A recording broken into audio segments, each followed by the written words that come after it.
Hello, good evening. So tonight I met with my church's staff parish relations committee for my end of the year clergy evaluation. And it's exactly what you think it is. It is my job performance review from the last year. And it has been a year, as I'm sure you already know. And so that's why tonight I wanted to give a quick devotional on teachability.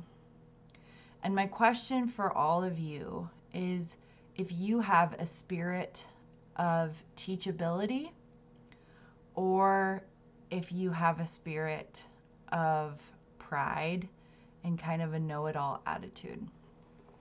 Our scripture for tonight comes from Mark chapter 4, verses 22 through 24. For whatever is hidden is meant to be disclosed, and whatever is concealed is meant to be brought out into the open. If anyone has ears to hear, let him hear. Consider carefully what you hear. So I have grown in teachability because I have also grown in self-awareness, self-love, and self-confidence. And that sounds kind of weird that I am actually way better at constructive criticism and teachability, but it's true because I am always looking to get better, braver, stronger, to be the best Christ follower and pastor that I can be in ministry. And so tonight, our staff parish relations committee gave me a long assessment of all of the things that I'm doing. And there were some things that I am doing well, and there are some things that I need to work on. And with them, the conference provided SMART goals for tracking and measuring how the success of how I can grow in those areas in the next year. And so I would just ask all of you tonight to think about the moments that you have received feedback. Maybe it's in a job, maybe it's in your relationships, maybe it's in a volunteer position, maybe it's at church. How do you handle that feedback if it is not always exactly what you want to hear and it's not necessarily positive? You know, I learned something very important when I was a missionary for a year overseas through an organization called the World Race. Every night before I would go to bed, my 6 other teammates and I would get together and we would do this thing called nightly feedback. Nightly feedback. And that was where if anyone had an issue, a leadership or characteristic mistake, maybe flaw, constructive criticism, anything of that nature that they needed to voice, they would voice it in front of the entire group. They would be kind but firm, and they would give a specific example. And here's the funny thing. We were not allowed to defend ourselves. We were not allowed to get angry or get, frustrated, get up and leave. We were not allowed to say anything in defense except for thank you for 24 hours. And the method behind that was to take what we had received, the feedback that we had been given, and to take it to the Lord.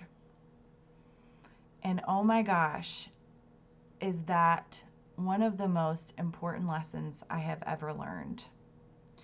Because you see, the definition of teachability is a propensity and openness to learn from God and others, no matter what the experience might be.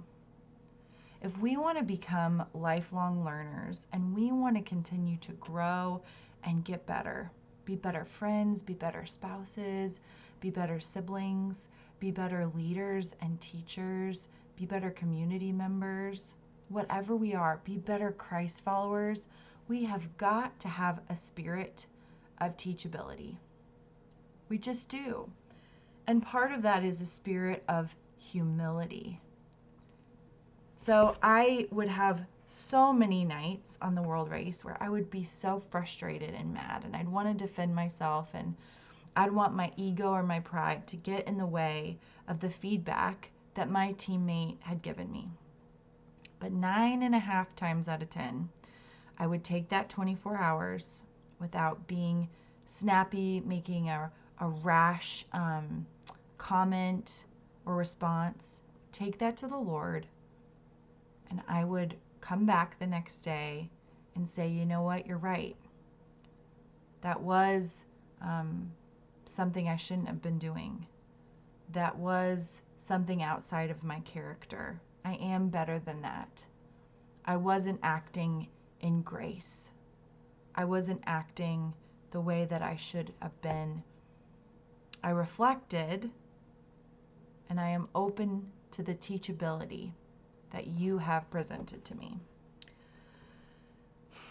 So the fruit in teachability means that we would continue to develop being freed from perfection. And that's another thing. If we are free to constantly grow and adapt and change, to transform as the people of God that we have been created to be, then we don't have to feel shame by not being perfect.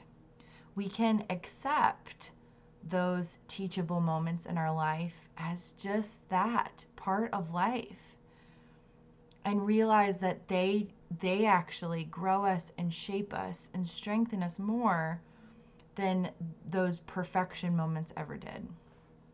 So I had a long day and a good end of the year clergy evaluation. And I am going to bed actually really pleased because the things that I knew I needed to work on mirrored exactly the things that my staff parish committee leaders knew I needed to work on. So we're on the same page, which is wonderful. I pray that as you seek the Lord, you would have eyes to see and ears to hear others in your life giving you those teachable moments, and that if you're open to it, you would change and grow. Good night.